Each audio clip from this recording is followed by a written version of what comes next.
Hey you guys, today I'm going to speak about food plans. And once again, this is another way that I used meditation to find or access from the universe what was the right food plan for me. And, again, I did that by going into meditation and in a deep alpha state, asking the universe, God, higher power, whatever you choose to call the higher forces, um, what was the right food plan for me. And it didn't come overnight, it took some time. However, I did. And what I want to uh, let you know about food plans is that different things work for different people. No surprise, right? And they did a survey at one of those very big, successful organizations that have been around for decades now.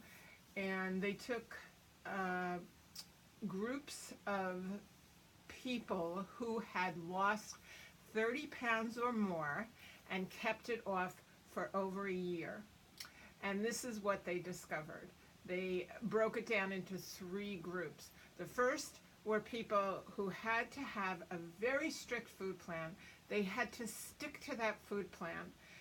If they even went off an extra string bean, it just set something off in their mind and they went cuckoo. So that was the first group. The second group were people who had a food plan, they had an outline, they maybe weighed and measured, they ate at certain times a day, but they could go off a little, they could, play with a little bit and still within their ultimate boundary. And they that worked for them to have that little bit of leeway and flexibility. And then there were the third group that needed even greater flexibility. Maybe they would have 3 meals a day and 2 snacks or something, to that effect. They would, not weigh and measure, but perhaps stay within certain food groups, that kind of thing. They had some kind of boundaries, but it was much more flexible. They needed that level of flexibility. So that was the third group of dieters. So, you have to be honest with yourself. You have to learn who you are and what works for you. Um, for me, I found that being in the second group worked for me, and that meant that I do have a weighed and measured food plan.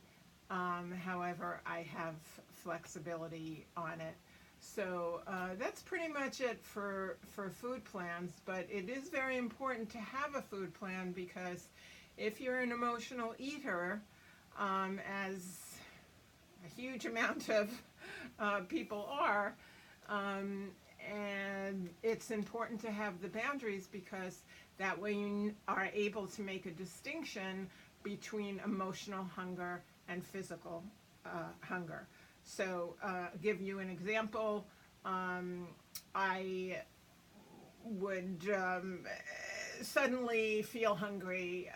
Something triggered me, and I would be able to look, and I would think I was physiologically hungry, and I would take a look, and I would see, oh well, it's only been about 60 minutes or 90 minutes since I had my allotted amount of food in my meal, and that amount of food has been a boundary that I set for myself, and it's also been historically enough calories for me, enough nutrients for me, and to satisfy me. So this that I'm experiencing now needs to be addressed in another way.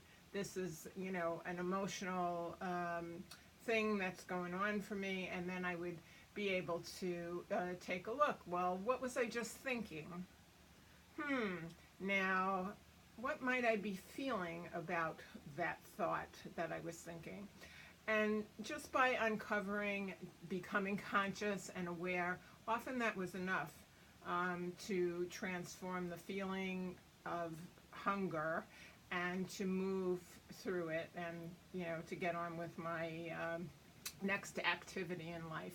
Other times I would have to pick up the phone and ask somebody from my support group for help, or get on or go to a support group meeting. It depends how strong the trigger was about the issue. If it was about the loss of a loved one, for example, feelings that I needed to work through with more support than just simply acknowledging it and getting conscious about it. So that's how the food plan worked for me, and that's why I think it's so important that we have a designated food plan.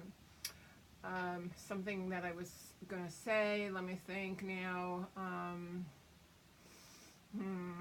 Okay, so I'm just going to cut it for now. Oh, yes, I remember. Nutrient-dense foods. This is essential.